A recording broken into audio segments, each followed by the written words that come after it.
Everything's on fire. Everything's on fire.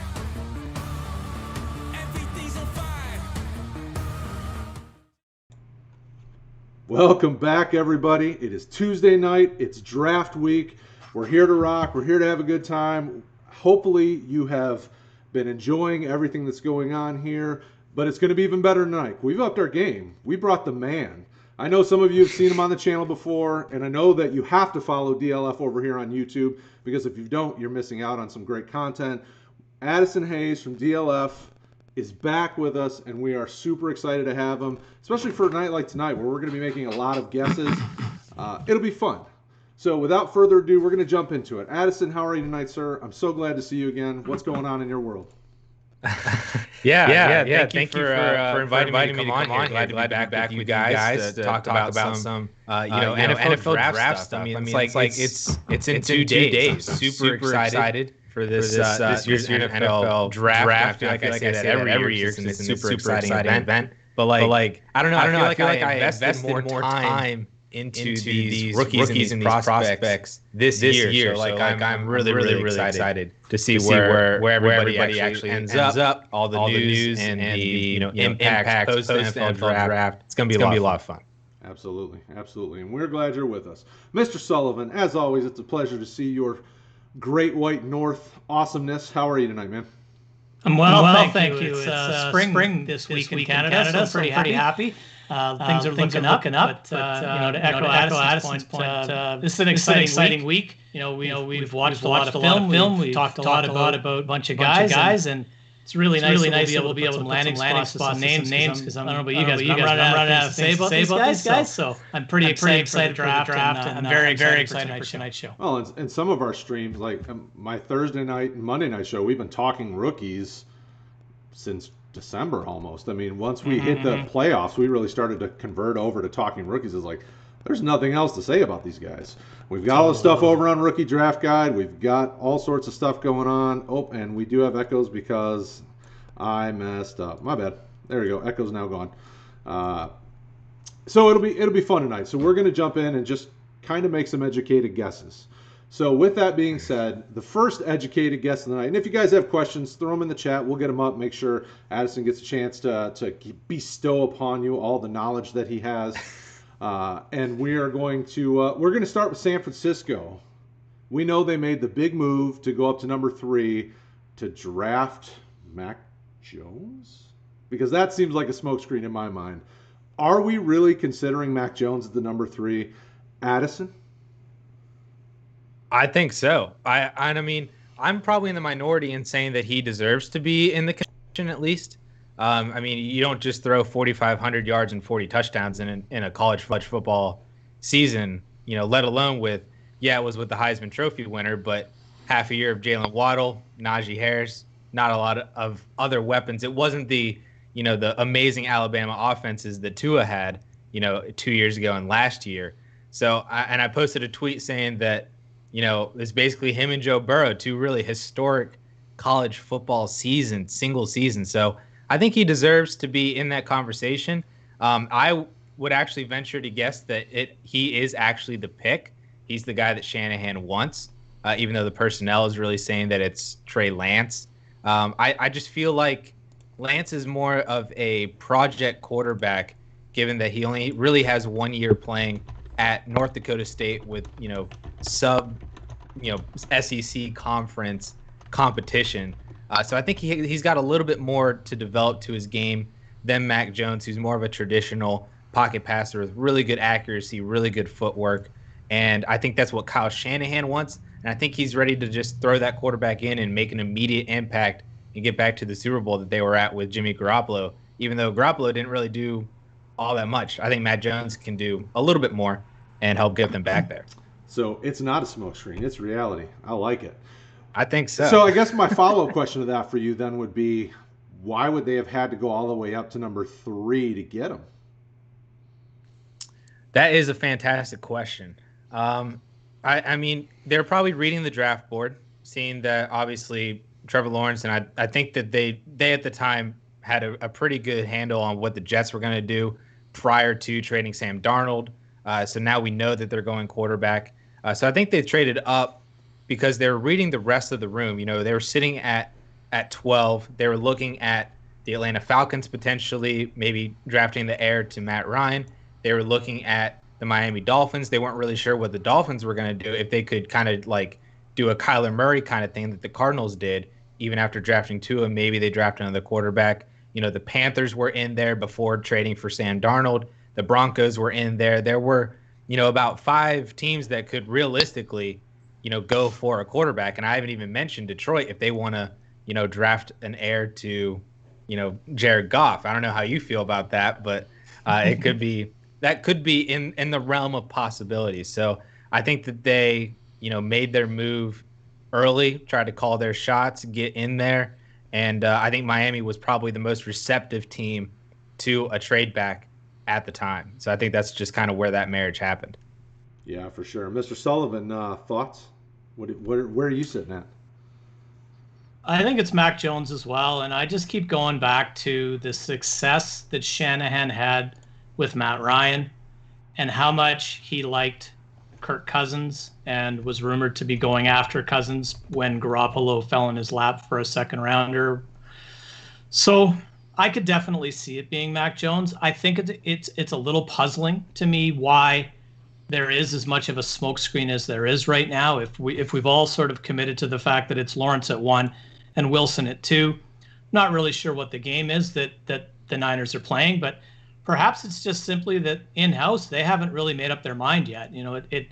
If you read the tea leaves and you read all the stuff that you can read, it sounds like they're a little split. So, but I do think it's Mac Jones, and I think Addison's right. There's a ton of teams in that mix that could have potentially been a landing spot for Mac Jones, and I think you can add New England to that as well. Mm-hmm. So maybe you're sitting there at San Francisco and you're talking about how high do we have to go to guarantee we're going to get our guy.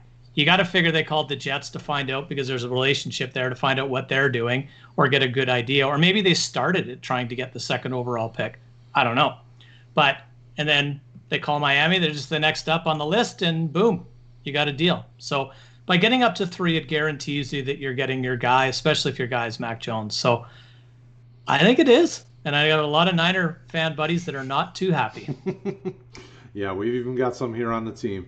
Of all the teams that could have done something like this and go for kind of this boom bust kind of surprising type move, it would be San Francisco. I mean, the defense is pretty well set up. They've got a lot of nice pieces along all 3 levels. Their offensive line is good, but not great. I mean, they could use some guard help. I'm not a big Lake and Tomlinson fan, and School is not really starting level in my mind, but it's good enough. Their tackles are set, their center's fine, and they have offensive weapons. So it makes sense to me if they do it. It's really surprising to me because New England was the only other team I expected to really be in the conversation for Mac Jones if we were going to go first round, but we know Bill doesn't really jump all over first round quarterbacks. In my mind, and I had posted on Twitter, and I try not to, because I dig really deep into the college stuff, I really try not to let my bias against Alabama quarterbacks come to the forefront. Like, I've just not seen one be successful. And I'm not a big Tua fan, so I'm like, oh, maybe Mac Jones can break the mold, but I don't know. I mean, I struggle with it. So if anybody can do it, I guess it's Kyle Shanahan, right? Because he's, kind of the offensive guru. I mean, he took Garoppolo to a Super Bowl, and he was just kind of a meh. So Yeah, go ahead. It's kind of that perfect storm too, right? Like, you don't see it a lot where a good football team ends up in a situation where they're picking 12th. I think the catastrophic injuries that the Niners had a year after going to the Super Bowl, and all of a sudden they find themselves at 12. I think that's 100% where you push all the chips and go in, because your window's going to close sooner rather than later, so you might as well go for it. I'm just a little bit surprised with who they've pushed their chips in on, if we're reading it correctly. Right. Well, and for me, it's fun because it mixes up the draft board and it really sends a curveball, and at that point, then Atlanta becomes really sexy. Like, people are going to want to jump up because then you've still got Lance and Fields sitting on the board, so the next, I'm hopeful that, Cincinnati doesn't do something crazy, because then maybe somebody wants to trade up with Detroit and I can finally get my wish of Detroit actually trading back for once in my lifetime. I mean, it seems like nobody ever wants to trade with Detroit when they have a top 10 pick. Like, I know you guys like seeing us at the bottom of the barrel, but Come on, people. Let's get this. Let's get something done so Detroit can finally move back and acquire some more picks. So with that being said, so Mac Jones goes 3 in this conversation. Atlanta's up at 4. What is Atlanta going to do? They have plenty of needs. I mean, obviously now we're hearing maybe Julio Jones. Somebody called him and said, "What do you want for him?" Maybe they didn't. It's draft week, so that could be a big smokescreen in Atlanta trying to see if somebody will bite. Who knows? Anybody who's contending that needs wide receiver, should call, because Julio's still plenty worth going after. But Addison, what does Atlanta do at 4? Let's say these 3 quarterbacks have gone off the board. What are you doing if you're Atlanta? So to separate myself from a Matt Ryan dynasty manager, what do I want Atlanta to do? Yes. Boston College biased aside, what do you do?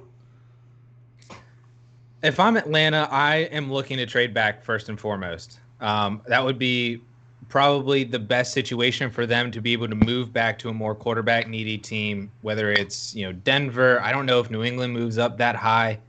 Maybe if if they're really into Justin Fields like that and he is sitting there at 4, they could definitely go in on that. But I'm looking to trade back. I'm looking at the teams that need a quarterback, and I'm saying, come up and get it before another team does. Because then that way you accumulate some more picks. You can probably sit yourself more in position to get some defense. I think they could really use some defense, some help at least, linebacker and stuff like that. And I think that they can just kind of continue to push the rebuild down a little bit more, and that I don't think Matt Ryan is a terrible quarterback. I think that they have cap strung themselves with his situation, with Julio Jones as well on an aging veteran contract. And so they might want to capitalize on that aspect of it to just kind of go all in with how bad their cap space is now and kind of push the rebuild down a year or two. But I understand the other side of it too, where you are this, cap strung, you are not really competing all too much, just although you kind of have a window now with New Orleans kind of on the downhill.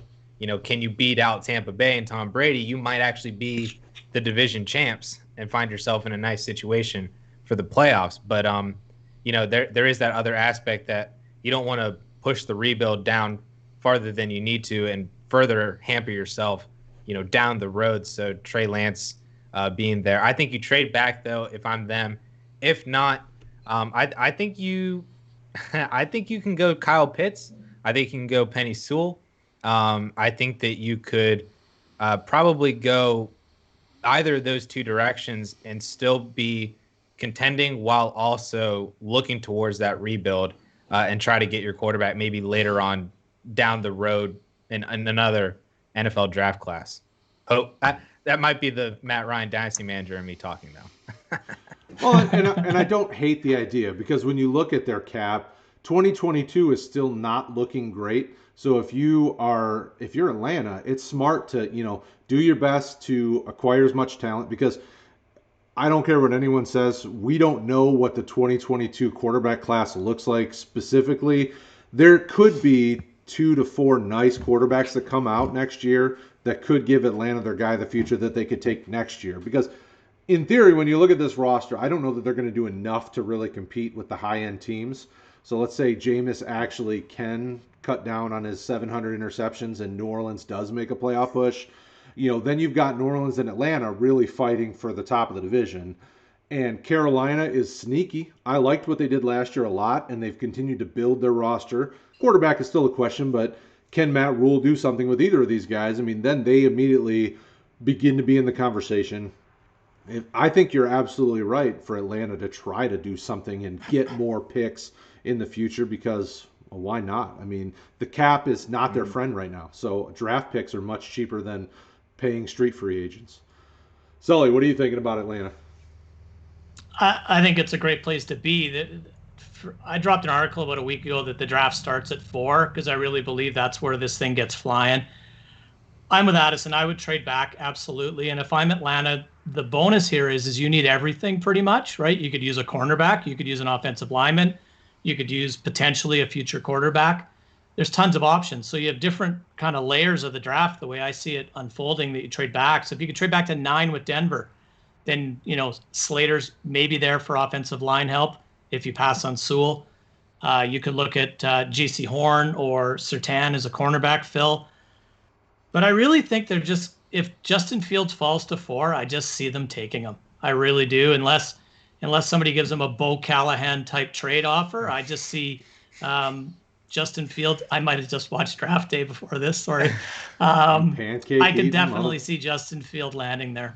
That's ultimately, at the end of the day, in the mock things that I've entered, that's what I have happening. I don't know that I like that though. I mean, so if you look at, you don't get to like everything, Brad. I'm sorry. In football, there's rarely anything I do like. It seems like teams make the weirdest decisions. You're a Lions fan. So I have nothing to like, right? Well, when you look at the scheme that will be coming with them inherently from Tennessee, I mean, Fields has more mobility than Tannehill, so maybe I just try to picture, how does Fields fit in that kind of system, but why would they spend on that now, as opposed to just kind of building around that? I mean, unfortunately, they spent 3 first-rounders on offensive linemen in the last 7 years, so I can't see them dropping another first-rounder on offensive linemen, although, I think Rashawn Slater is perfectly valued there in the top 4 to 8 picks in the first round, and Penei Sewell's really nice as well. It's hard for me to get behind them drafting quarterback with the way their team is built. They have so many holes in key positions. It's like, what good is it for you? Okay, you draft an offensive lineman. Your defense still has plenty of needs. I mean, that defensive line, Grady Jarrett can't do it all by himself. I mean, it just isn't going to work. So it's tough. I mean, I don't knock either opinion. I hope they trade down for their sake, because they need a lot of help. I agree. It is the best move to make. And it really doesn't look, I've been trying to dig into their cap a little bit, and it looks like they've probably still got another 2-ish years of really rough sledding when it comes to cap. So unless the cap goes up considerably after this year, they're going to be in trouble. I looked up Matt Ryan's contract because I was curious with my thoughts of them picking a quarterback. It's a $70 million dead cap right now, and he's still $40 million next year. So that sounds like a ton, but we have seen some massive dead cap contracts traded recently. Perhaps there's a deal there somewhere, but that doesn't really benefit Atlanta either. Like, if you have to do what the Rams did and give up another first-round pick and another, body or couple of pieces and the asset, that's not helping you kickstart a rebuild of any kind either. So I don't know. They're interesting for sure. Yeah, it's a tough one. Because unfortunately they're on the opposite side of LA. Like, LA has a team that's ready to compete. They just needed, or their perceived need was, a top-end quarterback. They keep forgetting that offensive line is, missing 5 starters. But whatever. I mean, they'll, you deal with it. So, we'll see what happens. Over in the chat, we did have a question from our boy MathQuest. If the 49ers do pick Jones, does Jones start immediately, or do they wait and let him sit behind Garoppolo as he continues to develop while acclimating to the NFL? So if it is what you guys say it is, Addison, do you think he gets into the mix early, or is he watching? No, I think he starts day one. Personally, if I were Jimmy Garoppolo, I would be hiring bodyguards at least through Sunday, because of Kyle Shanahan's comments saying that he's not 100% sure if anybody will be alive on Sunday, specifically mentioning about Jimmy Garoppolo with that question. So if I were him, if I were Jimmy Garoppolo, I'd just try to survive through Sunday, because apparently that's a priority right now. Honestly, if I don't believe that Jimmy Garoppolo is on that team to start 2021, with them going a quarterback at 3, unless it's Trey Lance. If they end up going Trey Lance, I think it's much more possible that Trey Lance, because I said that he's kind of more developmental, they insert Jimmy Garoppolo, and then 3, 4, 5, whenever their bye week is, that's when Trey Lance comes in. If it's Mac Jones, though, I think Mac Jones starts right away. I think that we kind of have like a Philadelphia Eagles, like, we don't really know who our starter is, wink, wink, and then it's Mac Jones week 1, like everybody knew. So, right. I definitely think that he starts week 1. Yeah. And I don't argue that. I think that's pretty accurate. I mean, think about Alabama gets everybody's A game every week, even though they're maybe facing lesser competition at certain points throughout the season. Everybody wants to knock them off. Like, they want to be the team that beat them. So it wasn't like he was facing nobodies that weren't trying. I mean, he was facing tough competition. So, Mr. Sullivan, do you think he starts from day one as well?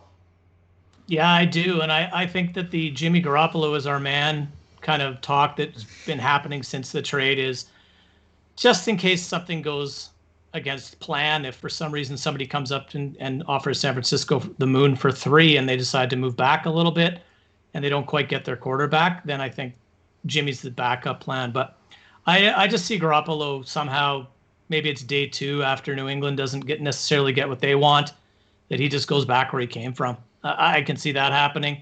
But Mac Jones, I think if you trade up with the amount of capital that they've moved to trade up to this spot to take this quarterback, you get him ready to start week 1. Absolutely. So you're saying John Lynch could be having some buyer's remorse that he maybe traded up to get the pick, and he was watching draft day as well and said, "Oh crap, maybe I shouldn't have done it. I forgot to watch the rest of the movie," and realized that you want to acquire more picks? Maybe nobody went to Mac Jones's birthday party. How do we know? Mac Jones, that guy. He shouldn't have gone in and taken money from anybody. Okay, so Cincinnati at 5. So we've in this hypothetical situation, we've already seen a quarterback run. We've now talked about all of this. What is Cincinnati going to do? Are they going to bend to Burrow's will and go get his buddy Jamar Chase? Or do they actually make the smart move and go get an offensive lineman so that he can stay upright with his other knee not cut up yet? Addison, how do you feel about Cincy and how things are looking for them at 5? Man, I've been on the Penny Sewell train for Cincy for so long that I almost feel like I'm starting to revert off of that, because when you look at Cincinnati's offensive line, their left tackle is Jonah Williams, first-round pick in 2019. Their right tackle is Riley Reif, who they just acquired, who's serviceable. I think that Penny Sewell could definitely, overtake that position. And I'm also, of the thought process that you can never have too many offensive linemen, just because of how rare they are whenever you actually get a good one. And a guy like Penny Sewell, who's coming into the NFL at 20 years old, who's already so freaking good, like, could be so much better. I find it really hard to pass on that. But when you consider Reif and Jonah Williams, I don't know if Cincy actually decides to go with that offensive lineman pick and they do actually end up going Jamar Chase. Personally, I would rather just take Penny Sewell, see who comes back to me at wide receiver at the 205 with their pick in the early second.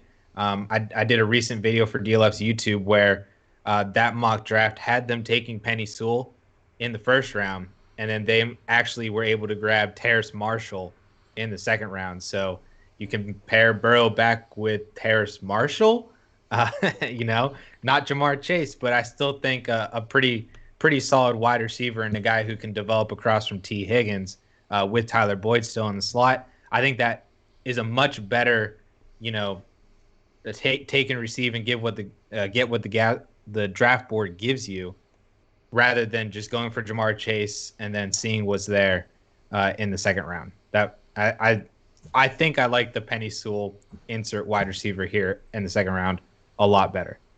And somewhere Auden Tate is crying. I tell you, he might finally get a chance of being an outside receiver with a good quarterback. And they run 4 wide receivers a lot, though. They do. So he can still get a shot. Right. Yeah, well, and interestingly enough, with as deep as this wide receiver class is, I don't know why people are in such a rush to pen, Cincinnati or Detroit or some of these teams that are, could use some help. I mean, Detroit obviously is in more dire straits than Cincy, but teams that could use a wide receiver, like with as many talented guys that are in the second and third round, I don't know why you aren't focusing on, positions that maybe aren't so deep or have a higher upside, like an offensive line. Like, people talking about Jamar Chase to Cincy just seems strange to me when you can get better value for the pick. And, they already have, between Williams and Billy Price, they have 2 first-rounders on the offensive line, although Billy Price probably still isn't starting, which, The Michigan man in me giggles because it's just an Ohio State failure, which is nice to see. But whatever it's worth, I mean, they've invested in that offensive line at least a little bit. So why not just keep going and make it happen? Sullivan, what say you about the Cincinnati Bengals? Oh, I have been fighting with Bengals fans for months on just take Penei Sewell and move on. It's as simple as that to me. I guess the other option here is if Atlanta trades out a 4 and Denver or whoever comes up and grabs a quarterback, isn't the right thing for Cincinnati to trade back as well? Like, so if Lance is still on the board, are you not trying to trade back and add some capital? And I know that's not really a Bengals MO. Like, they don't do a lot of that come draft day. But, if they make the pick, I firmly believe they're going to take Chase. I really do. I think it's not the wisest move. If for some reason you're on the clock and Sewell, Pitts, and Chase are there, I can somewhat get behind taking Pitts over Chase just because of his versatility. You can line him up inside, you can line him up outside, you can use him as your third wide receiver, or you have Autumn Tate and you run with those 4. But I just think after drafting first overall and taking Joe Burrow and seeing what happened to him in his rookie season, and he's your franchise future, you've got to protect that asset. I wouldn't be upset if the Bengals went offensive line in the first 2 rounds and waited into the 3rd round to grab a wide receiver. I don't think it hurts them. Yeah, if I were anybody on the offensive side of the ball in that war room, I would just print a wall-size picture of him in the New Jersey with his knee and that just mark down his leg from where they had to replace him. Be like, listen, he's got another knee, but do you want this to happen there too? Help him. Totally. But I mean, I could see them making a case for Pitts because, hey, he's a tight end. You could have him do some blocking and chipping. I mean, I don't know why you'd want to, but that the Pitts one would be fun just because then, okay, you get the best of both. You get a receiving option that you could say also could block as well if need be. But I really struggle with them going after a receiver at this point because T. Higgins and Tyler Boyd are more than serviceable as your top 2 receiving threats in the passing game. T. Higgins looks every bit the part of a wide receiver 1 down the road as he continues to develop, and Boyd is consistent. He's reliable. I mean, all the words that make you feel warm and fuzzy. Like, why not fix other areas? Okay, so Wilson asks if Fields is there at 6 and no one must be New Orleans now. And no one willing to make a strong enough trade offer. That's not New Orleans. He's not abbreviating. That's just me being slow at reading. Should Miami pull a San Diego move and draft Fields to call their bluff for quarterback needs? It's risky, but could be a haul. And he says that because I think Miami's made comments about not being sure about what their quarterback situation looks like. But I haven't heard that recently. I think that was a few months back that I had read that quote. Mm-hmm. I don't know. Does Miami need quarterback help? Addison, do you think Tua's their guy? I don't know, man. I don't know. It's hard for me to be so out on Tua. I mean, granted, I was really out on Josh Rosen after his first year, but Tua did not have a Josh Rosen year, and I didn't like Josh Rosen coming out of college anyway. So I had previous dislike towards their quarterback before his really abysmal rookie year. And they were also picking Kyler Murray, who I thought was just head and shoulders the best prospect in that class. And so Justin Fields to me feels like a very similar situation as Murray with Rosen, although Tua is not Rosen. It would be really interesting, though, if they end up going that route and just taking Justin Fields, because now they have trade assets in both Tua and Justin Fields. Let them battle it out in camp. Pick who your guy is, and then trade the other one. I mean, in all seriousness, like that probably should be what a lot of other teams do, because especially if you have 2 guys like that, like we literally just saw Carson Wentz get traded for a conditional first-round pick, which for all intents and purposes, unless he gets hurt, will be a first-round pick. Mm-hmm. So you're saying that Tua can't net at least that or a little bit more in his second year. I think that is certainly within the range of possibilities for Tua's pricing. So if you just take Justin Fields, trade Tua to New England or something like that for 2022 first, and then, just see what you have, you might lose a little bit in terms of like value, but the ultimate long-term value is you've now found and have, at least sustained your long-term franchise quarterback in Justin Fields, or vice versa. You keep Tua. Justin Fields wasn't who you thought he would be, but other teams still have, really good grades on Justin Fields because they're not watching him every single day during the summer. So then you trade Justin Fields to New England, and then you get a 2022 first from New England, and you're still good to go. It's like the exact same thing.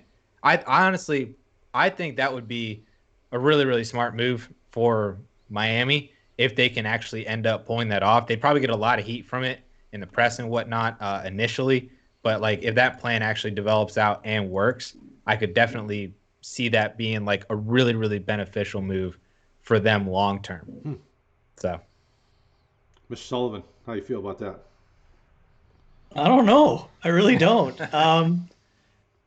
When they traded out of 3 and back to 12, I was kind of thinking that's interesting. And then before I could even form an opinion, they'd traded back up to 6. And they'd added some more capital into next year. And I really thought what they were doing was maintaining enough capital to still be in on a Deshaun Watson trade if there was one, and give Tua enough leash to roll another season. Now, a lot has come to light in the Deshaun Watson situation since then. So that, I don't think that's necessarily a scenario that's plausible right now. Drafting a quarterback and moving one of them is a very interesting thing. And I'll be honest, until Addison mentioned it, I didn't really give it much thought. I think if you do that, the guy to trade is Fields. But then, like, I can't just tell you everybody should trade back, but isn't that the more logical thing to do if he's sitting there, is to just trade out of that pick? I don't know. Miami has a few things that we'd like to see them do. They probably need a wide receiver. So if Chase is passed over by the Bengals, do they make that pick? I think they might. Kyle Pitts lands at 6. I think they make that move. They have some offensive line need so if Penei Sewell falls, they might do that. I think Miami's another team that, even though they traded out of 3 and just down to 6, adding more capital next year, they still have a boatload of stuff that they can choose from when they're actually on the clock. So I don't know if they would take the quarterback, but man, that would be tough to pass up if Justin Fields all of a sudden falls to 6. I love it because it just messes with everybody. And, and that seems like what Miami has been doing since Flores and company took over, is really controlling their own future. They're moving around and they get the capital and they're able to do basically whatever they want to do. Like, I love it. I mean, I think it's showing the league how it can be, because you shouldn't be afraid to trade capital, trade players, trade whatever. If you think this is going to move your team forward in the right direction, why not? So if that's the best situation for them to return the best value for their team moving forward, take a quarterback. Take all the quarterbacks. I don't care. I mean, it depends on how they feel about this class, but I think any of the top 3, at least my personal top 3, are better than Tua. It's debatable about, Jones on back, but I think Wilson is. I think, obviously, we all know Trevor Lawrence is, and then Fields, I think, is probably they're kind of in the same mindset for me. I'm like, I don't know which one I like better, so they're kind of even, but I don't know. I wasn't the hugest Tua guy. I thought he was okay, but I didn't know if he really fit what Miami was going to do. So why not bring in competition? I mean, Fitzpatrick was giving them all a run for his money. I mean, obviously different player, old, veteran, all that, but what can you do?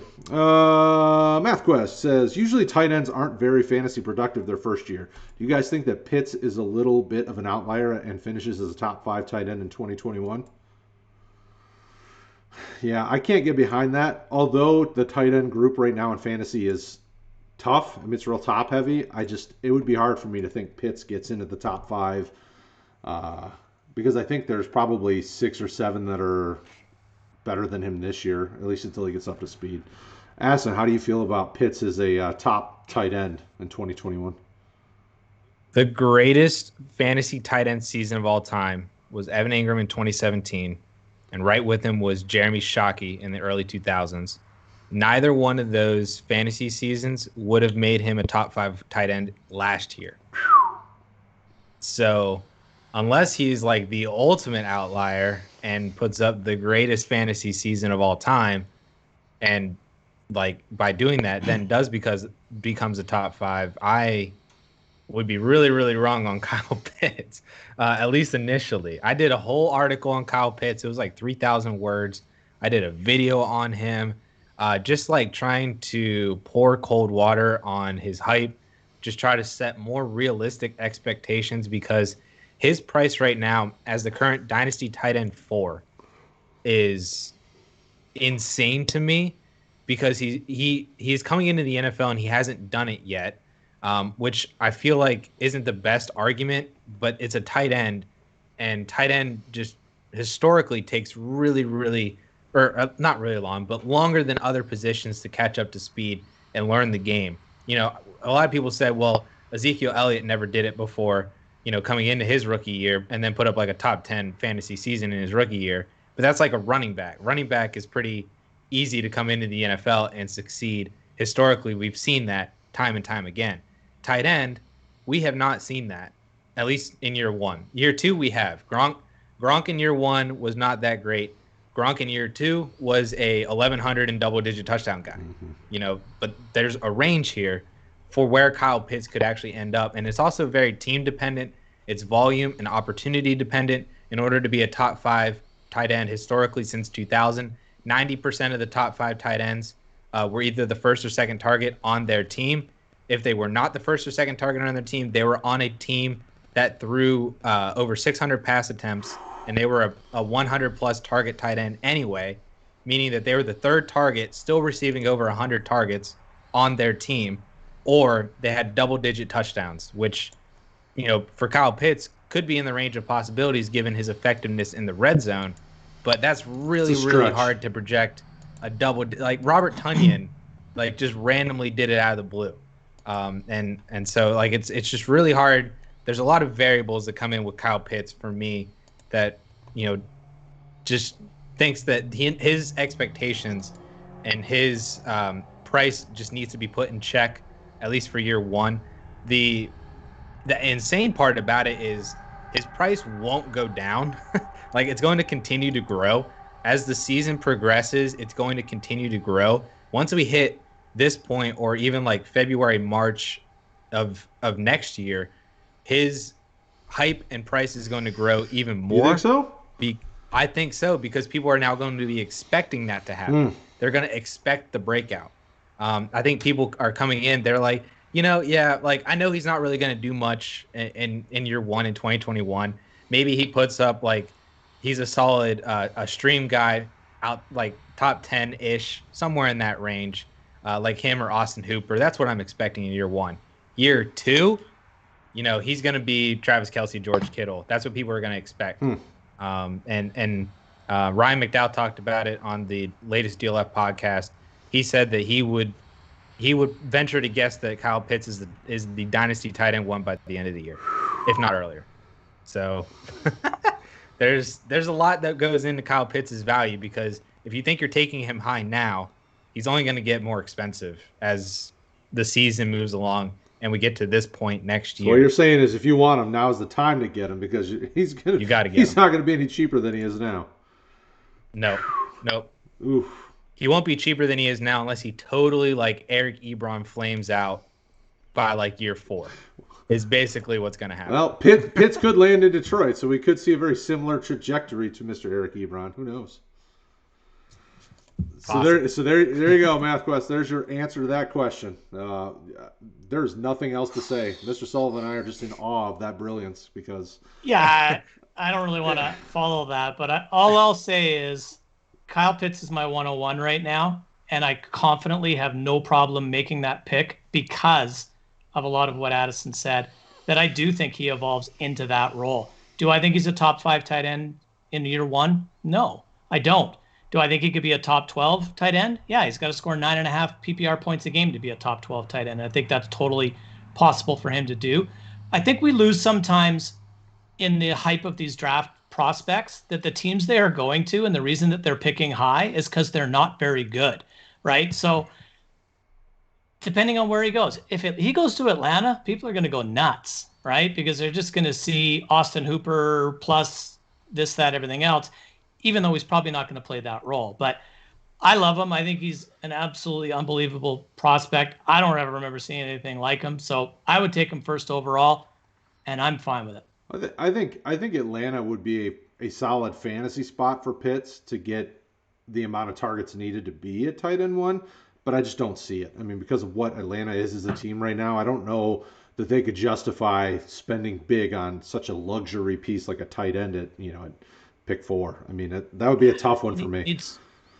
Needs 4 catches for 55 yards a week to be a top 12 tight end. But when you look at Atlanta, not even counting touchdowns. I'm about to say, when you look at Atlanta's offense, there's plenty of room for that to happen. I mean, they're going to have to throw the ball a bunch. Their defense is not strong enough to hold up. I mean, he could get the targets to get that each week, but Atlanta. Imagine the hype when they take Kyle Pitts and then trade Julio Jones. Oh. At the end of Thursday night or Friday night. That would be disgusting. My dream is somehow Pitts falls to the Chargers somehow. I know that's never going to happen, but I go to bed at night with a smile on my face thinking about it. Well, no, that's not going to happen. Okay, so we get to 7. We're talking about my Lions. I don't even know where to begin. I trust what they've done from the coaching standpoint, the position coaches. I like that they brought in guys like Aaron Glenn, who have worked hard, who are very intelligent, Pro Bowlers in the league. I mean, Aaron Glenn is going to help that secondary, which has a lot of young pieces in it, but they have so many holes in basically every other position outside of the left side, from the center to the left tackle, and then running back. I mean, like you could go just about anywhere else, and I'd be like, okay, yeah, that makes sense. For me, I'm still leaning offensive lineman, sure up the right side, because Halapuli Palivatai is not a starting tackle in this league. I don't know why they wasted that kind of money on him. Give me Rashawn Slater. I like Penei Sewell, but I really do think since he's going to take him. So give me the guy who I think is arguably just as good or slightly less good. I don't know. Give me the next guy up that I like at offensive line. Addison, if you're Detroit, what are you doing at 7? Yeah, Rashawn Slater would definitely be a great pick. The other one for me would be Micah Parsons. Just linebacker 1 in this class. Just call it a day and move on. So you're the Penn State guy. What's the deal with Parsons? Yeah. Everybody seems to think he's fantastic. Well, but you've heard random people spewing out this like character issues, like maybe not mature enough. Yeah. Like what's the deal there? That came from his freshman year. Apparently, there are some locker room shenanigans and whatnot happening. There's been, differing rumors and kind of counter rumors that said that whether or not he was involved in it, whether he was trying to break it up, what was going on. I'm not 100% sure. I just know that that's where those rumors are stemming from. I'm not really worried about the character issues because he had 2 years to fix on that. Good. And James Franklin has been very adamant in saying that Parsons has been a true leader on this team. Obviously, just by watching the film, the dude's fantastic. He's electric. Was sorely missed last year when he opted out. And I just, honestly, he did everything and then some for Penn State. He was all over the field. If you had Troy Polamalu at a linebacker body and build and did everything, that was Micah Parsons. I like it. He was in the backfield, stopping runs. He was sacking the quarterback. He was, covering linebackers. He was, tackling wide receivers on the sidelines. It's he was everywhere doing everything. And I think that every team within the range of where he should actually end up. And I think Detroit is the first team of that.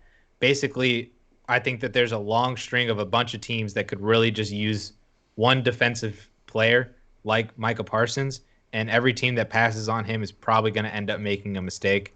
And I think it starts with your Detroit Lions, although Rashawn Slater would definitely be a very, very good pick as well, too. So that one I can give a pass to them on that one. But then we get to Carolina, and if they don't take Micah Parsons, then they're making a mistake. Yeah, it would be crazy if they didn't, because Luke Kuechly was missed last year, significantly missed. So Parsons would be Kuechly easily when it comes to versatility, and leadership and some of those things. So, Mr. Sullivan, if you take off that purple and gold nonsense that you wear and put on the Honolulu blue, what are you doing if you're a Lion? Relocating.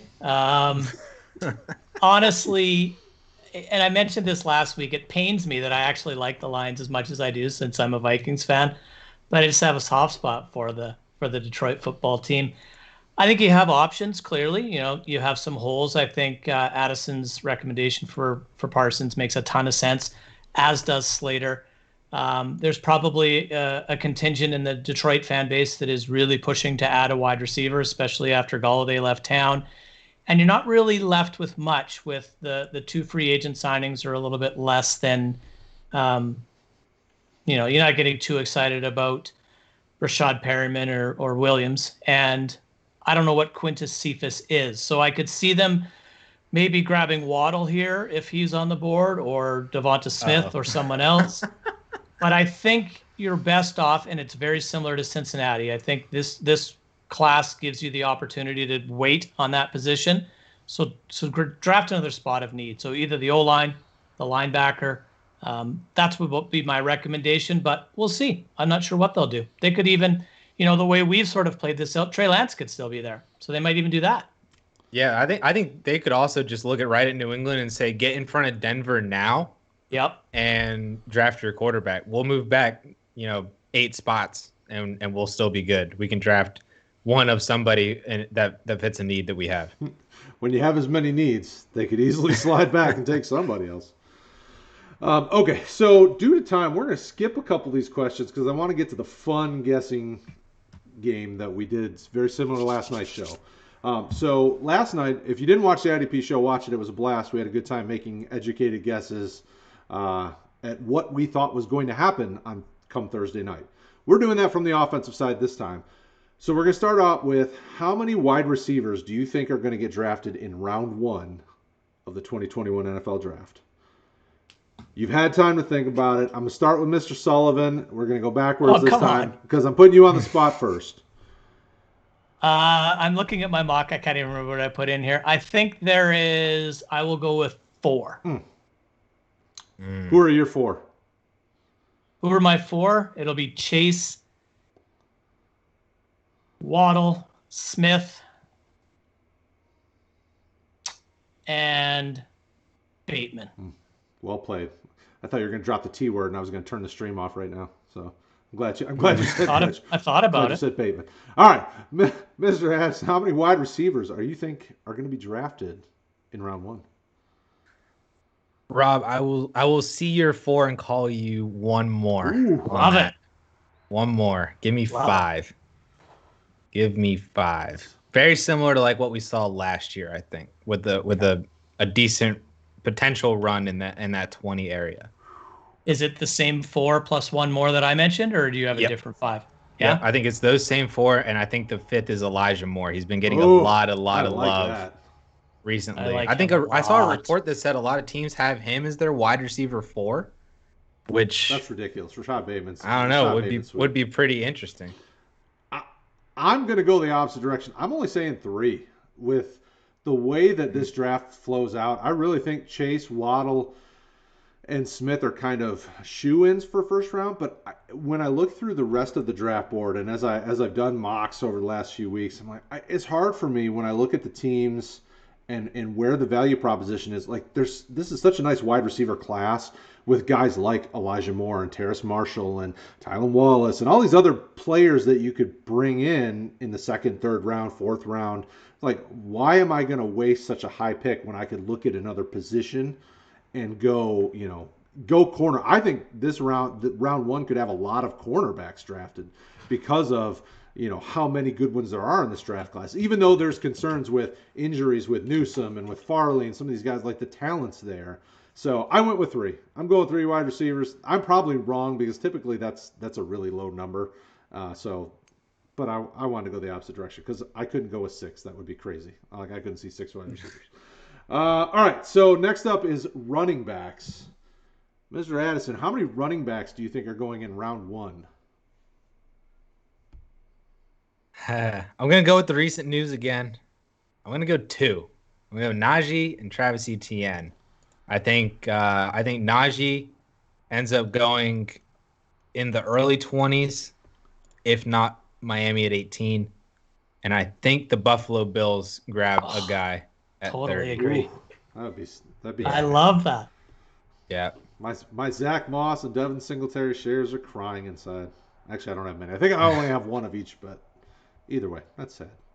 They've drafted multiple running backs, and they still need to draft another one. Like, man, Buffalo, you might want to get some scout that knows how to draft running backs if you keep spending all this capital on running back, especially when you have need at linebacker. Cornerback 2 could be a good spot. Like, ugh. But I like it. 2 is good. Mr. Sullivan, what say you? So I totally love that answer because that was my answer. I have Harris to the Steelers and ETN to the Bills. But for the purpose of this, I'll take the under. I'll go to 1 because I just don't see 3 running backs going in the first round, and I will go with 1. And I will say that 1, just for fun, is Javonte Williams. Whoa. You're just skipping over all the other guys, eh? Okay. Blaze a trail. There's a lot of smoke out there right now that he's a lot of teams running back 1. So who knows? Yeah, I could see it. I'm going 1, but I'm just going ETN to Jacksonville because that'd be fun to see him go with Trevor Lawrence to Jacksonville. And why do you have to be like that? I don't know. Why not? Yeah, because why do you hate James Robinson? Yeah, like just because you don't have any James Robinson shares, like what the hell is that? Listen, sorry you missed out on him last year. Jeez. I did actually trade for him. I actually traded for him in a couple leagues for like a second-round pick early in the season. Once I realized that I was wrong, and then James Robinson's cousin told me that I was wrong and that he was really good. Funny inside story, Addison. I don't know that if you watch our James Robinson video, like his cousin's commenting, saying how wrong we are and how he's going to be good, and I found that hilarious. So it's like, you know what, I'm going to try to buy him. So I bought him for a second. I don't. So the issue that I have, and it isn't really an issue. I like James Robinson. I think he's a really solid kind of downhill guy. I just don't know how well he fits in with Urban's system. Like it's for me, it's like, okay, I don't know if he could be your number 1 in an Urban Meyer run offense. I mean, he probably can be, but I thought for the sake of the argument, just send ETN there because ETN is explosive, can do a lot of things, can be out of the backfield as a receiver and do some of those things, and Robinson can too. I just think ETN's just a better all-around player. So yeah. I went there, figured it'd be fun, seeing as everybody wants Jamar Chase and Burrow. Okay. It is fun. It's fun because I said it was fun. All right. Okay. You're the boss. You're the host.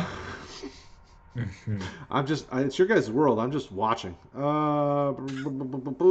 Okay, so next up question. The last question I think we'll probably get to because this should be a longer discussion.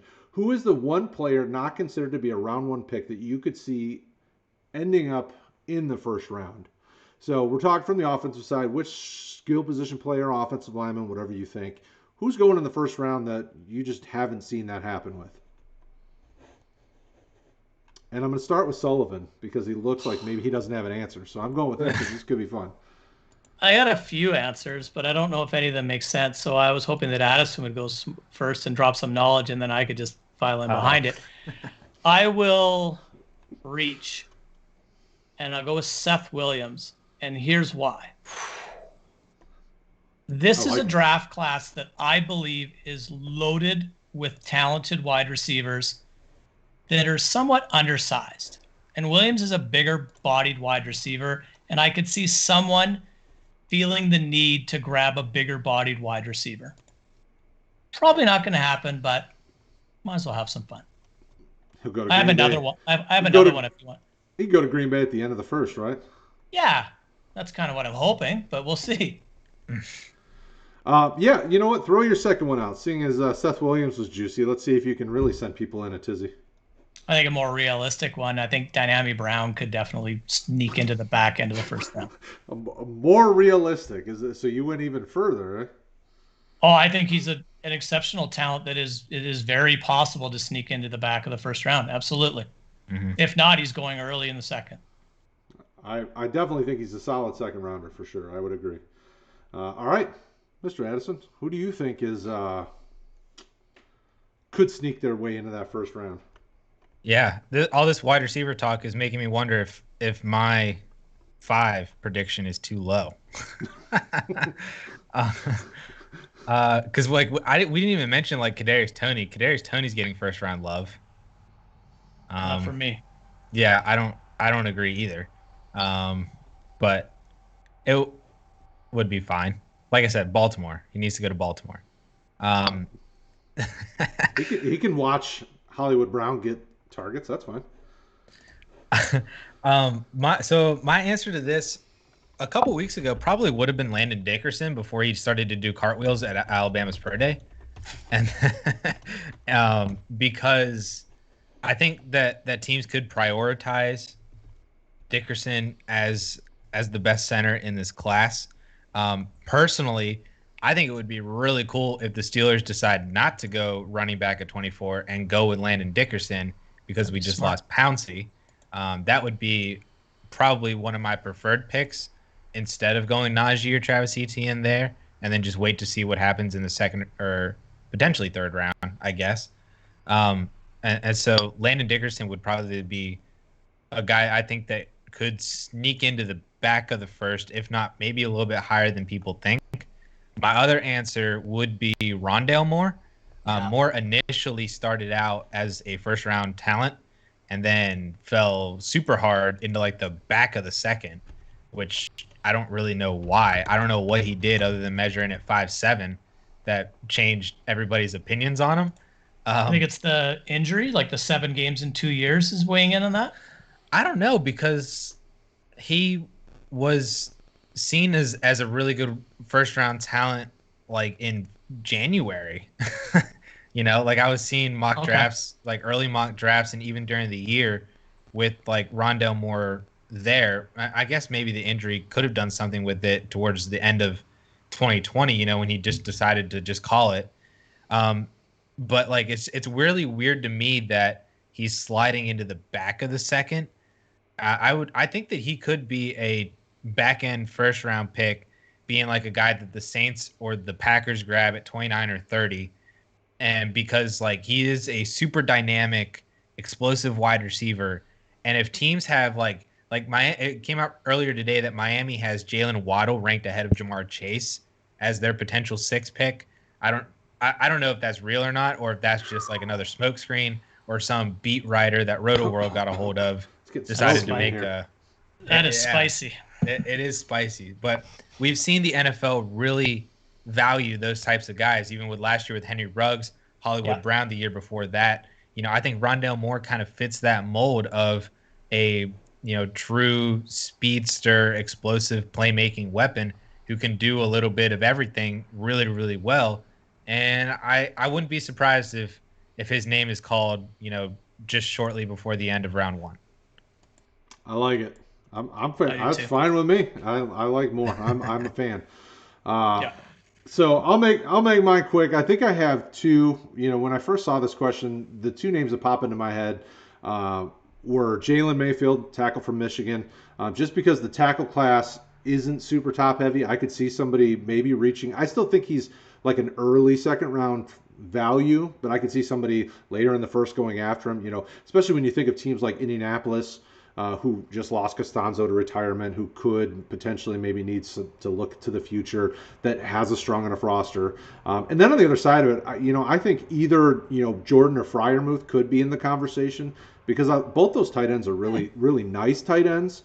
And for a team, I don't think they'll do it, but like a team like Washington that could use a nice tight end in this offense with Fitzpatrick, to go with, obviously Thomas is there. Thomas. Well, yeah, no, I like Logan Thomas a lot, but they don't. I have some Logan Thomas, so I'm a little biased. Brad hates all nice fantasy assets, apparently. I like Logan Thomas as well, but think about the way Washington's offense is run. They really could use a second tight end so that they can go to that personnel set where you have Samuel, McLaurin, and then 2 tight ends on the field, and then you can either do play action, you can do running. I mean, you have a lot of options with that type. So they were a team where I was like, oh, maybe they take a tight end or something. I really think they're going corner in the first round. Don't get me wrong. I don't think it's going to happen, but I started thinking, okay, maybe, Jordan and Freiermuth are both nice tight ends depending on the system you run.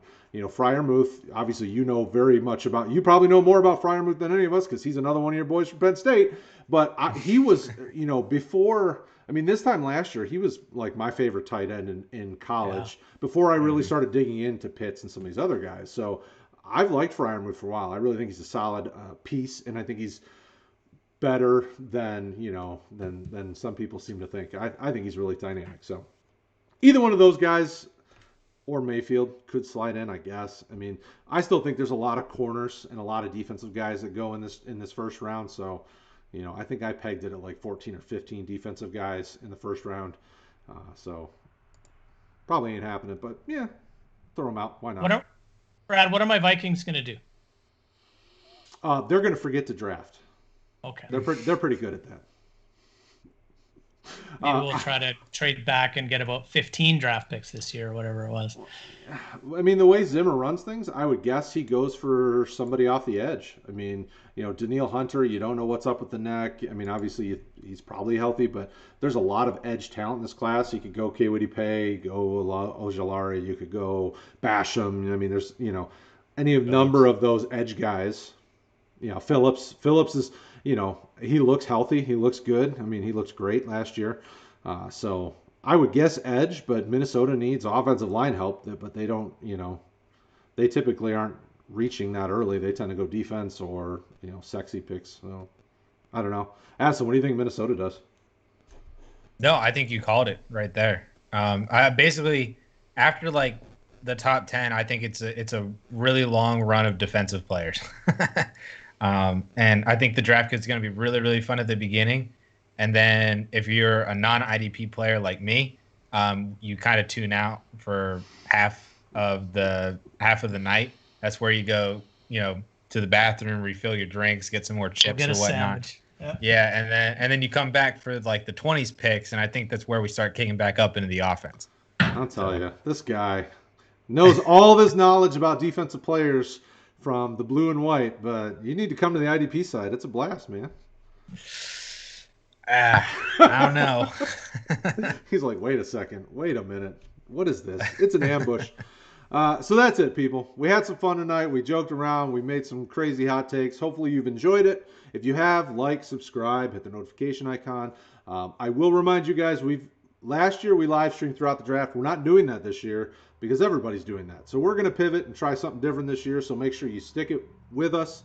We will surprise you with some fun. We will have a good time. You will enjoy your time with us on YouTube.